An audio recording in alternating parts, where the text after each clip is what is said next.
Alors vous n'avez pas changé en fait depuis l'époque, parce que Valls dit il aime toujours les négociations secrètes, le rôle de conseiller occulte. Hein. Aujourd'hui vous êtes conseiller de Sarkozy pour les problèmes de sécurité.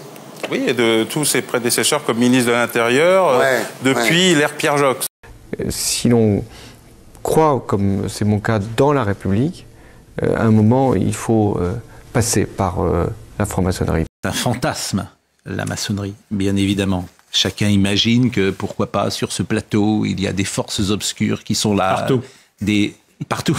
Ils sont partout. Chez les policiers, il y a beaucoup de francs-maçons. Oui. Mesdames et messieurs les chefs d'État et de gouvernement, mesdames, messieurs les ministres, ambassadrices, ambassadeurs, mesdames et messieurs, en vos grades et qualités, chers amis, mesdames, messieurs les parlementaires, monsieur le préfet de région, mesdames et messieurs les élus, mesdames et messieurs, en vos grades et qualités.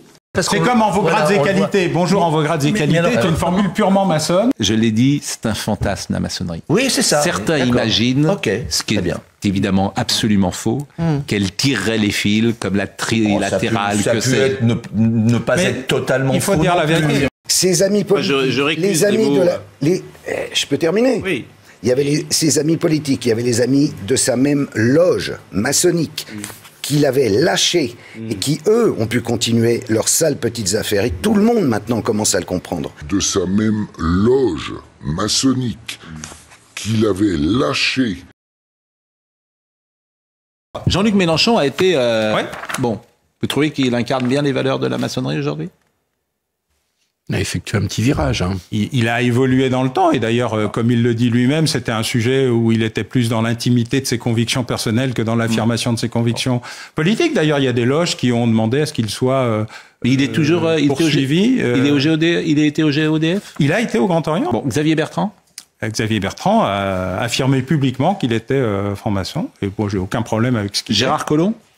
Gérard Collomb, c'est le premier à avoir dit avant les élections, est-ce que j'ai le droit de dire que je suis franc-maçon? Donc je lui ai dit, mais non seulement tu as le droit, mais tu as le devoir de le dire. Non seulement lui, mais les 5 ou 6 frères qui étaient sur sa liste l'ont dit. Et je lui ai dit, c'est une garantie que cette question-là ne sera plus jamais posée parce que nous n'avons aucun problème à affirmer ce que nous sommes. C'est même un devoir. Moi, je suis pour le devoir de dire qu'on est... Manuel Valls.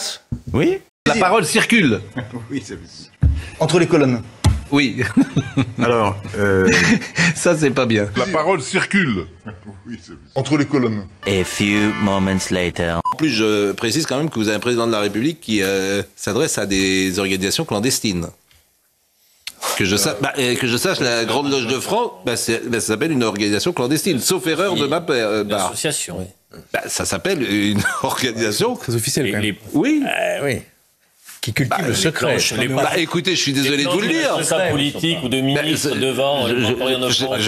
J'espère que je ne vais pas les foudre. Oui. Non mais on sait où ils sont. Enfin, oui, enfin, je ne sais pas exactement. Mais il n'empêche que. Alors, clandestine n'est pas le bon mot? Non. C'est une association. Une organisation qui cultive le secret. Une organisation secrète. Donc, vous avez un président, c'est beaucoup mieux.